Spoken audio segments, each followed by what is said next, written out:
Good morning children. इस video में आज हम समझेंगे सेट्स।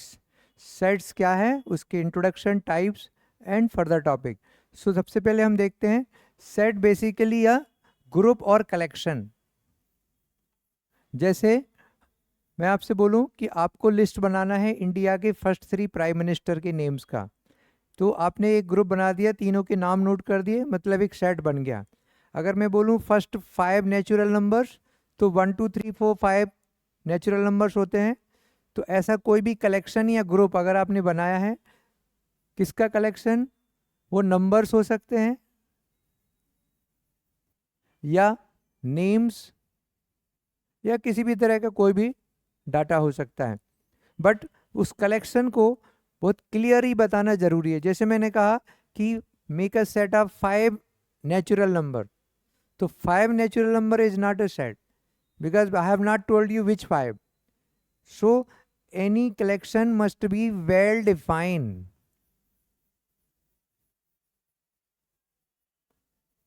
तो ये बहुत ज़रूरी है कि हम समझें कि कलेक्शन कैसा होना चाहिए, वेल डिफाइंड कलेक्शन। यही है डेफिनेशन किसकी, सेट की। Well defined collection of numbers, और बुक में देखेंगे तो well defined collection of objects. अब एक एग्जाम्पल देखें। हमेशा सेट को कैपिटल लेटर से रिप्रेजेंट किया जाएगा, ABC से। तो सेट में जैसे मैंने आपसे कहा फर्स्ट 5 नेचुरल नंबर्स, अगर फर्स्ट 5 है मतलब 1 2 3 4 5 आएंगे। अब इसमें कोई डाउट नहीं है, फर्स्ट 5 यही रहेंगे। लेकिन अगर मैं सिर्फ 5 नेचुरल नंबर बोलता तो कोई फर्स्ट 5 लिख सकता है, कोई नेक्स्ट 5 लिख सकता है, तो बहुत ही कन्फ्यूजन हो सकता है। स्पेसिफिकली एक सिंगल सेट नहीं बनेगा, इसलिए वेल डिफाइंड कलेक्शन बहुत ज़रूरी होता है समझना। इस तरह से लिख सकते हैं हम एलिमेंट्स को। फिर नेक्स्ट पॉइंट होता है कि जब आप सेट को रिप्रेजेंट करते हैं तो कामा लगा के उनके बीच में जो नंबर लिखे जाएंगे या नेम लिखे जाएंगे उनको बोला जाता है एलिमेंट्स। तो यहाँ पर ये 1 2 3 these are elements of sets. लेकिन कभी कभी हमें बताना पड़ता है कि कौन सा एलिमेंट सेट में है या नहीं है, तो कुछ हमें सिंबल्स यूज करने पड़ते हैं। कौन से सिंबल्स यूज करने पड़ते हैं, तो आपको 3 सिंबल्स आर देयर। पहला सिंबल है ये, इस सिंबल को बोला जाता है इज बिलोंग्स टू। यानी अगर आपसे पूछा जाए कि इसमें 4 है क्या, तो हम लिखेंगे 4 बिलोंग्स टू ए। और अगर 7 पूछा जाता है तो हम लिखेंगे 7 इज नॉट बिलोंग्स टू। तो इसको बोलते हैं डज नॉट बिलोंग टू। तो जैसे यहाँ पर 7 डज नॉट बिलोंग टू ए हो जाएगा। फिर तीसरा सिंबल आता है, इस तरह से 2 डॉट्स होते हैं, इसको बोला जाता है सच दैट। तो ये 3 सिंबल जो हैं सेट्स में बहुत कॉमनली यूज होते हैं। देन नेक्स्ट कम्स, सेट को जब रिप्रेजेंट करते हैं तो कुछ एलिमेंट्स ऐसे होते हैं जिनके बीच में कामा नहीं लगा सकते। जैसे रियल नंबर्स अगर आपने पढ़ा हुआ है, तो real numbers are the combination of rational and irrational numbers and they are very close to each other. जैसे आपसे बोला जाए कि 1 से ग्रेटर कौन सा रियल नंबर है, तो आप नहीं बता सकते। आपको लगेगा कि 1 से greater 1.1, but it is not true. 1.01 is also greater than 1। But अगर आपको देखें कि 1.01 से भी कोई क्लोज है 1 के, तो 1.001 ये 1 के और क्लोज है। तो इस तरह से कोई फिक्स नंबर नहीं है जो 1 से ग्रेटर है। और अगर मैं आपसे बोलूं कि आपको सेट बनाना है उन रियल नंबर्स का जो 1 से 2 के बीच में है, तो आप ऐसे कामा लगा के नहीं लिख सकते क्योंकि दे आर इनफाइनाइट। तो in that case we use some different method to represent the set. तो सेट को रिप्रेजेंट करने के 2 तरीके होते हैं, रिप्रेजेंटेशन ऑफ सेट्स। तो नंबर होता है पहला, ये सच दैट, यहां पर आता है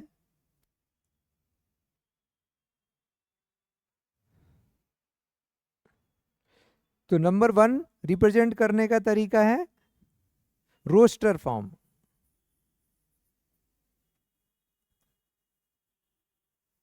रोस्टर फॉर्म यानी जब आप इस तरह से कामा लगा के लिख रहे हैं उसको कहलाता है रोस्टर फॉर्म। जैसे a equal to a comma b comma c, this is roster form, writing the element between by putting the comma between them. Second form होता है सेट बिल्डर फॉर्म।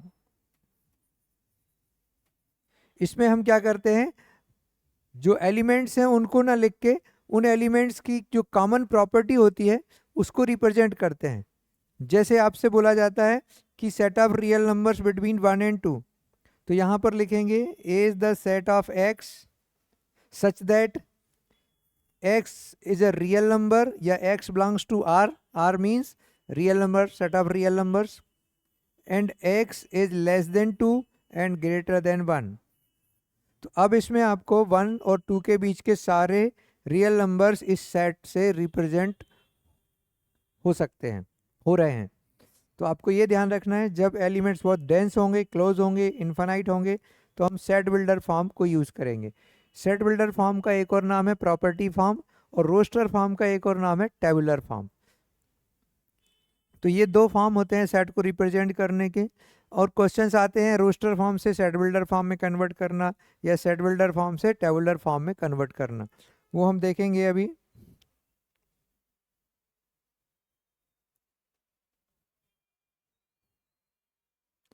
तो अगले टॉपिक में हम देखते हैं, जब आपने सिंबल्स पढ़ लिया टाइप्स आने वाले हैं, बट एक बार फिर से हम देखें सेट क्या है, well defined collection of object. Representation क्या है, रोस्टर फॉर्म और सेट बिल्डर फॉर्म। अब आते हैं टाइप्स, टाइप्स ऑफ सेट्स। तो सबसे सिंपल, सबसे इजी और सबसे इंपॉर्टेंट टाइप है नल सेट। इसका दूसरा नाम है empty set, and one more name of this set is wide set. And ये वो सेट है, जैसे नाम से ही समझ में आ रहा है, नल सेट यानी इसके अंदर कोई भी एलिमेंट नहीं होगा। सो सेट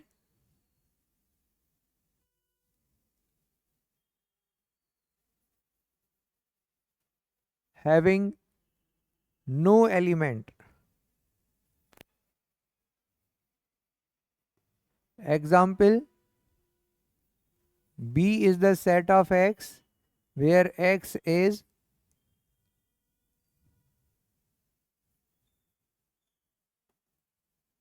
prime and composite।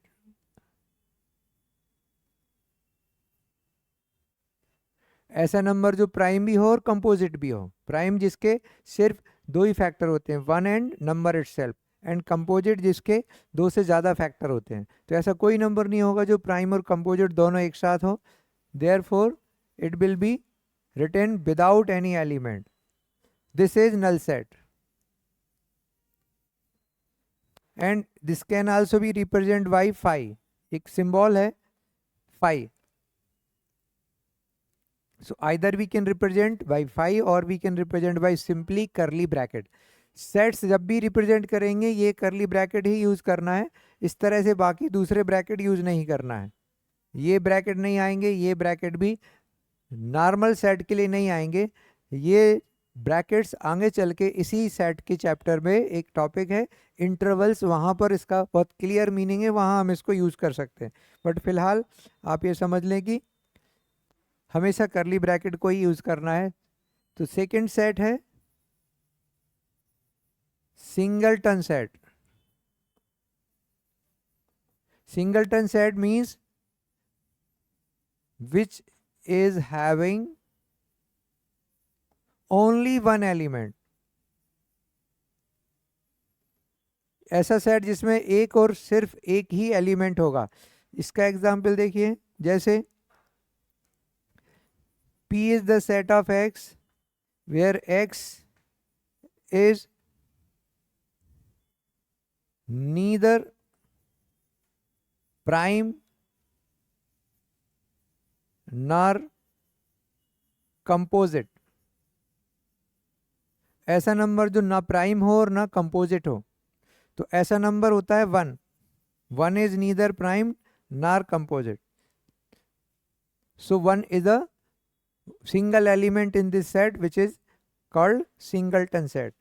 फिर आता है finite set. Finite set means वो सेट जिसमें जो नंबर ऑफ एलिमेंट्स है वो एक फाइनाइट नंबर है, means 10, 100, 1000, any specific number. So which is having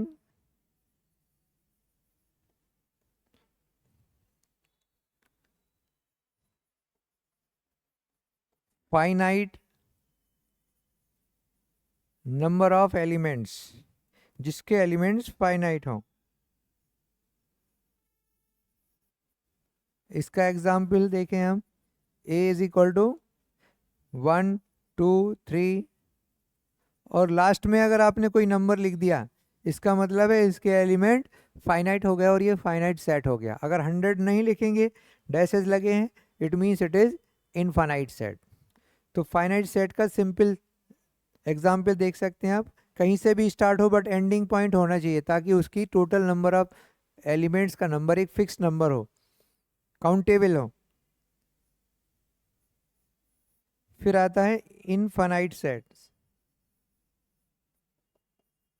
infinite set means जिसके एलिमेंट्स फाइनाइट ना हो. तो मैं सीधा एग्जाम्पल लिख रहा हूँ, इसी को आप देख लीजिए. अगर आपने यहाँ पर लास्ट में कोई नंबर नहीं लिखा है, it means it is infinite set. Then अगला पॉइंट आता है कॉर्डिनल नंबर. ये बहुत ही यूजफुल टॉपिक है, कॉर्डिनल नंबर ऑफ सेट. यानी किसी सेट में कितने एलिमेंट्स हैं, टोटल एलिमेंट्स का नंबर. जैसे एक सेट है R 2, 4, 6, 8, 20, फाइनाइट सेट है, तो इसमें टोटल एलिमेंट होंगे 10. 2 से स्टार्ट हो रहा है तो 2 10 जा 20, यानी इसके अंदर टोटल एलिमेंट्स 10 हैं, तो इसका कॉर्डिनल नंबर होगा 10.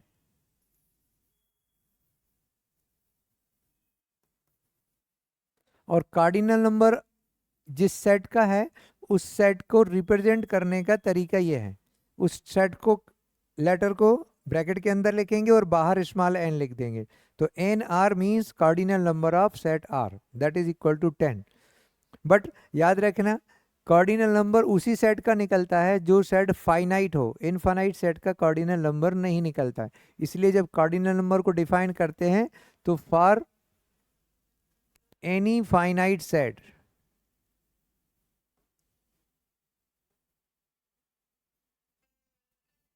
cardinal number is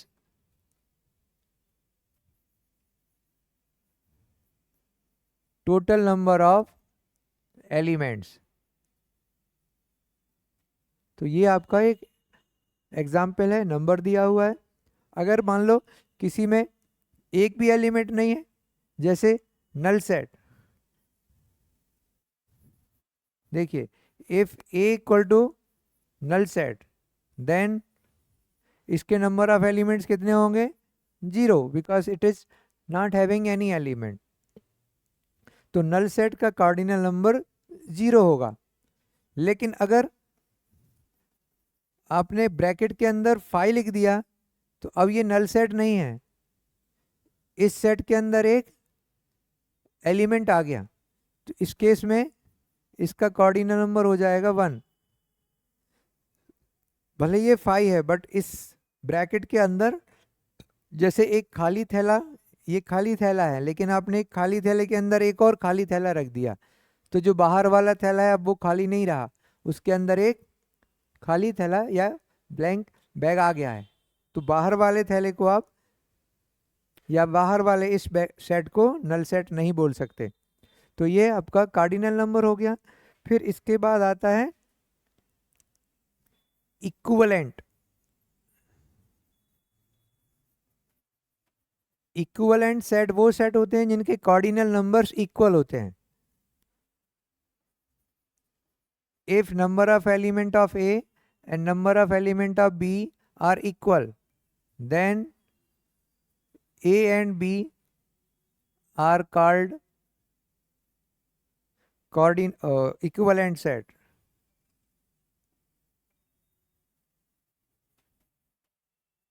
जैसे एग्जाम्पल में देखें हम, ए के अंदर मैंने रख दिया X Y and B is having 7 9। तो अब क्या हो गया, दोनों के एलिमेंट्स डिफरेंट हैं, इसलिए सेट इक्वल तो नहीं होंगे, लेकिन कार्डिनल नंबर इक्वल होने से A and B are equivalent set.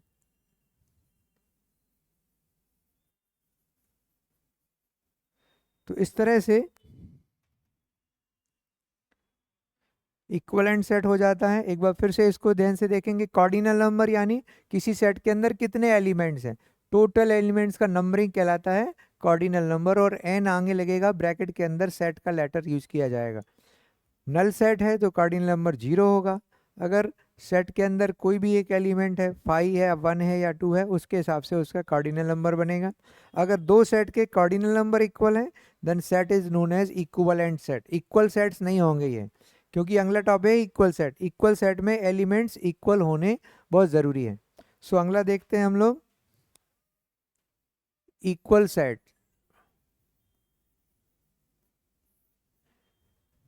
अब इसकी डेफिनेशन का जो बहुत ज़्यादा मीनिंग है, आप सिंपल ये समझ लें कि सारे एलिमेंट्स इक्वल होने चाहिए। तो if all elements of A and B are same, respective element कह सकते हैं, या in short all elements of A and are and B.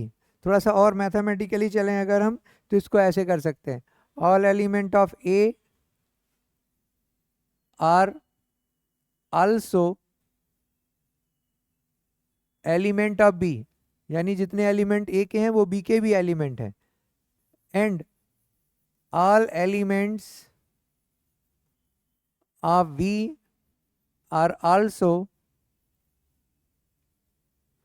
Elements of A. अगर इस तरह से कंडीशन सेटिस्फाइड होती है, ए के सारे एलिमेंट बी में है, बी के सारे एलिमेंट ए में है, therefore A equal to B.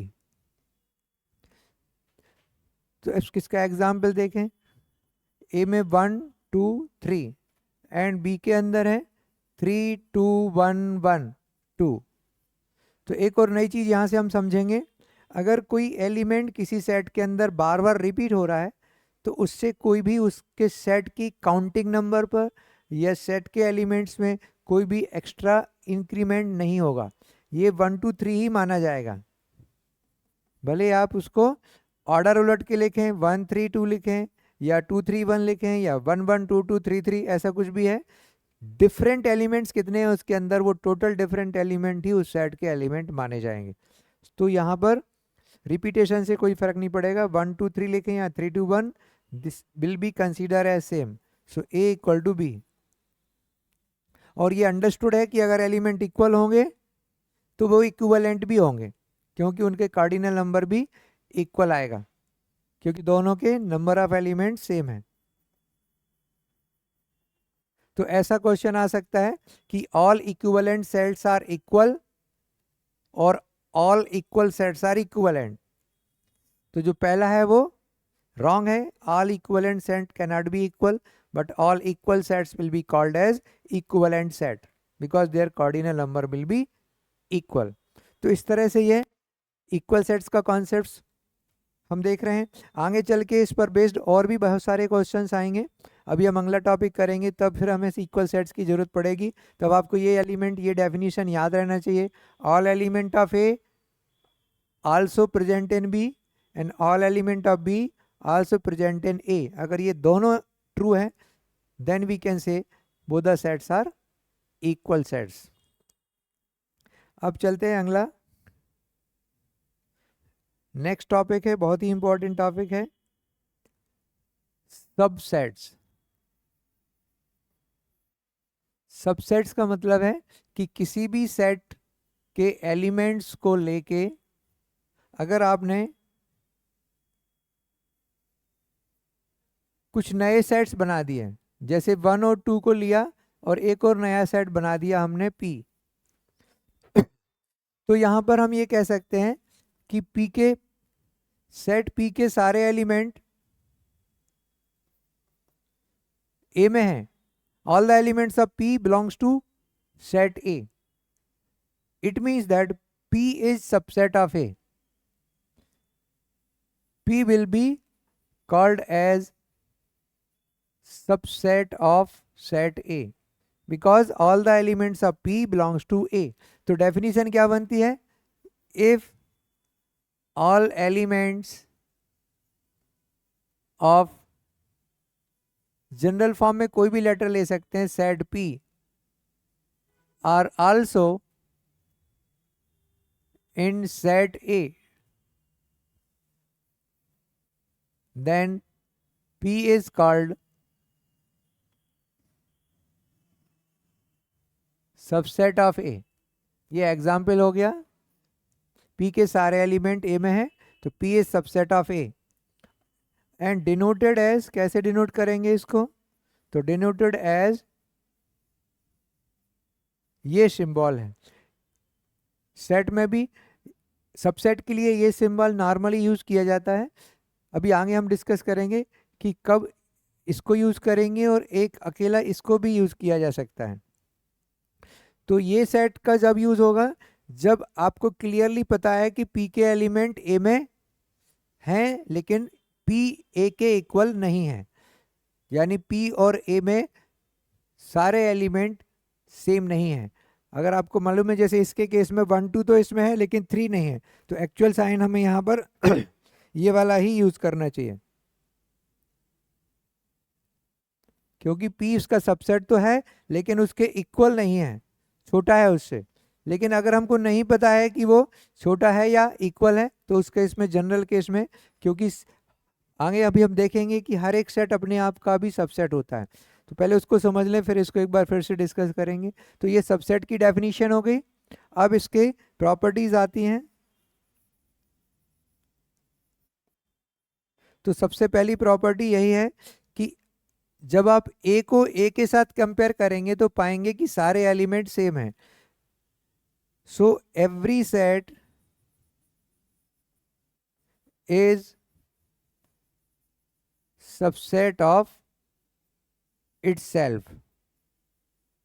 इसका मतलब है कि हर एक सेट को अपने आप के साथ आप कंपेयर करेंगे तो पाएंगे कि वो कंडीशन जो सबसेट की है वो ट्रू हो रही है। A is a subset of A because all the elements are present in A। तो इस बेस को लेके चलते हैं, every set is a subset of itself। अब इस केस में सबसेट का सिंबल कौन सा यूज होगा?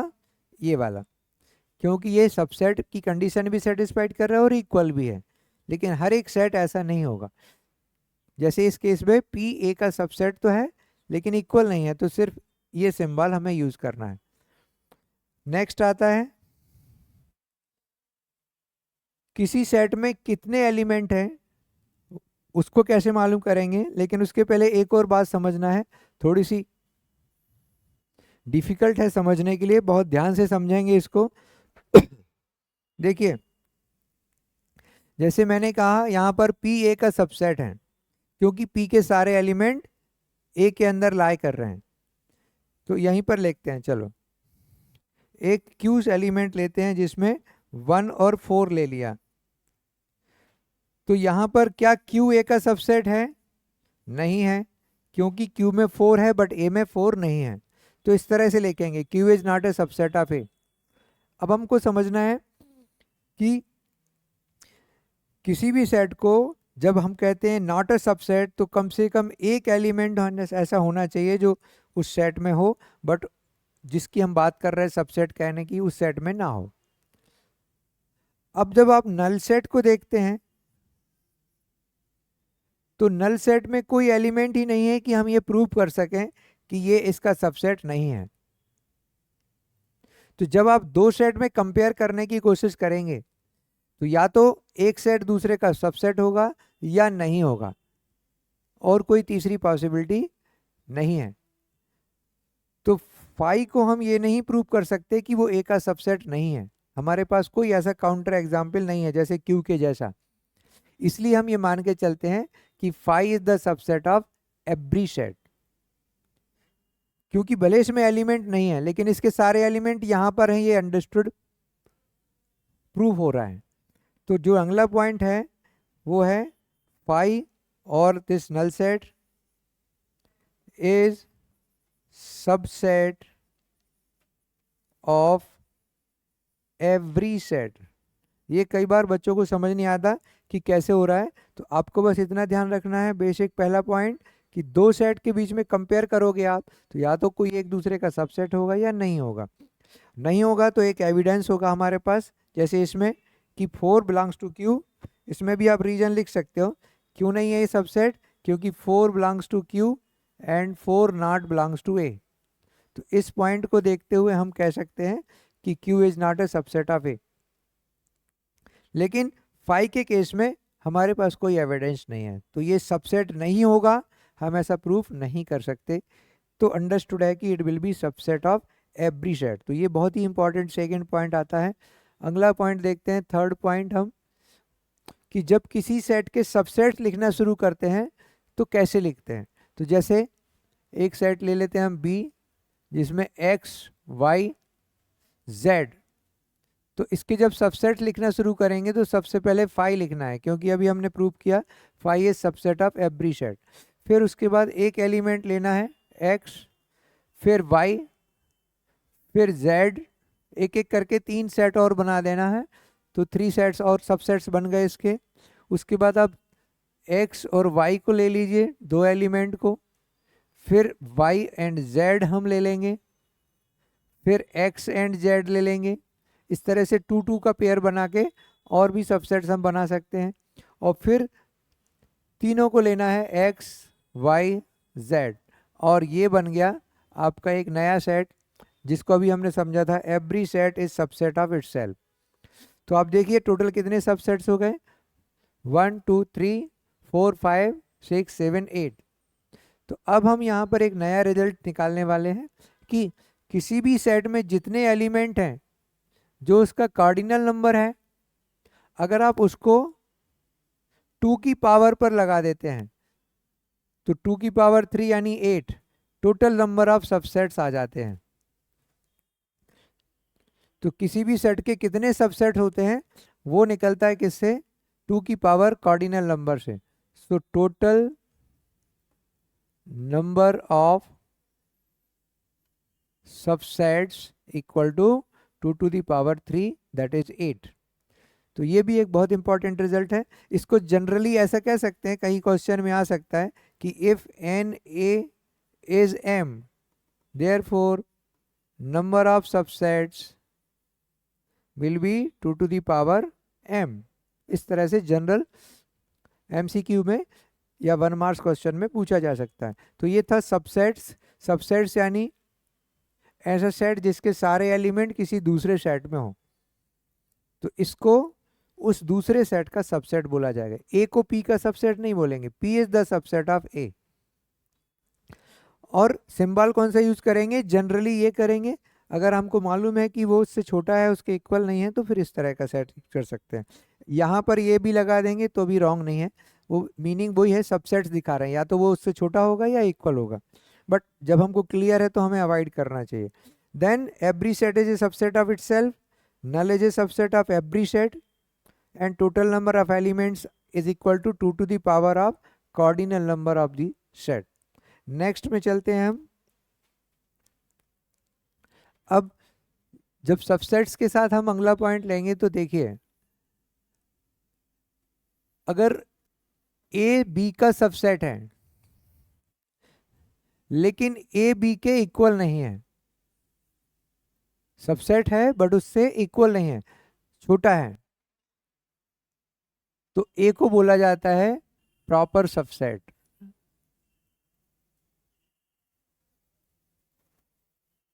A is a proper subset of B and B is called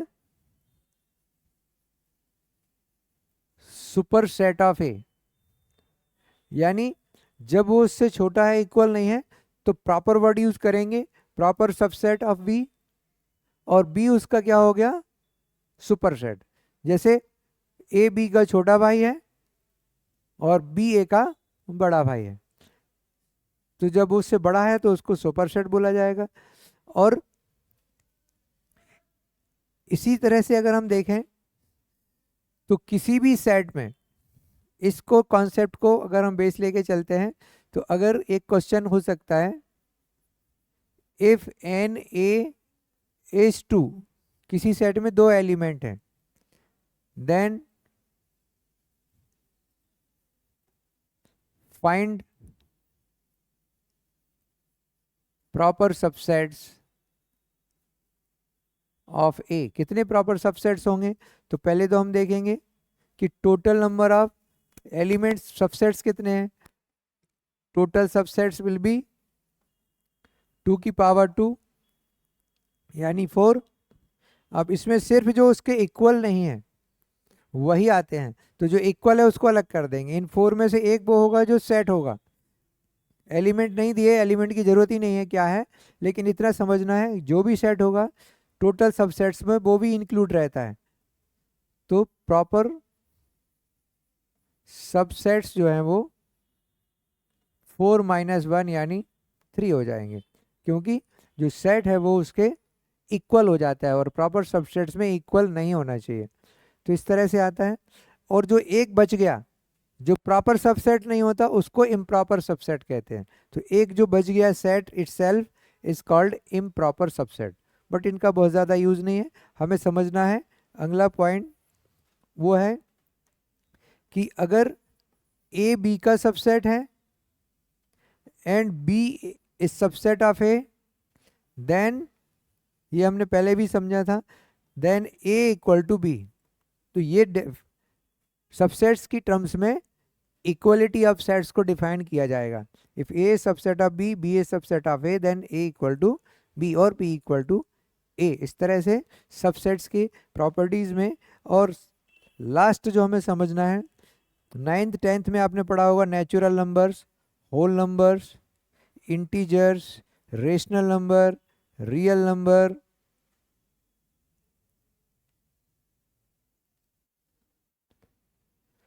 तो सबसे छोटा सेट होता है natural number 1 2 3 4 and all, and whole number में 0 ऐड हो जाता है, 0 1 2 3 4।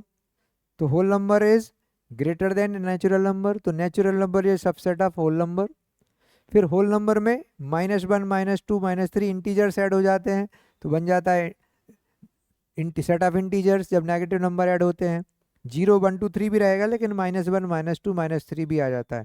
तो ये इंटीजर्स, होल नंबर इंटीजर्स का सबसेट हो जाएगा।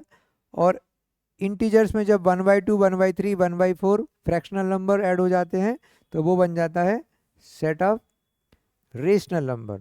और रेशनल और इर्रेशनल दोनों को मिला देते हैं तो बनता है रियल नंबर। तो irrational rational number is the subset of real number. Real में जब इमेजिनरी मिला देते हैं तो कॉम्प्लेक्स नंबर बनता है, तो ये सी से रिप्रेजेंट किया जाता है।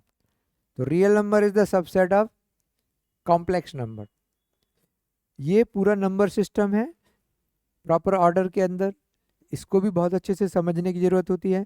और जब सारी प्रॉपर्टी ऑफ सबसेट्स की आपको क्लियर हो गई होंगी, तो फिर अब आप उस पर बेस्ड क्वेश्चन कर सकते हैं। तो अगले वीडियो में हम करेंगे इस पर बेस्ड क्वेश्चन। तब तक ये पूरा थ्योरी आप अच्छे से रिवाइज कर लें, और जहाँ भी जो भी डाउट होगा please don't hesitate to send your doubts to me. Thank you.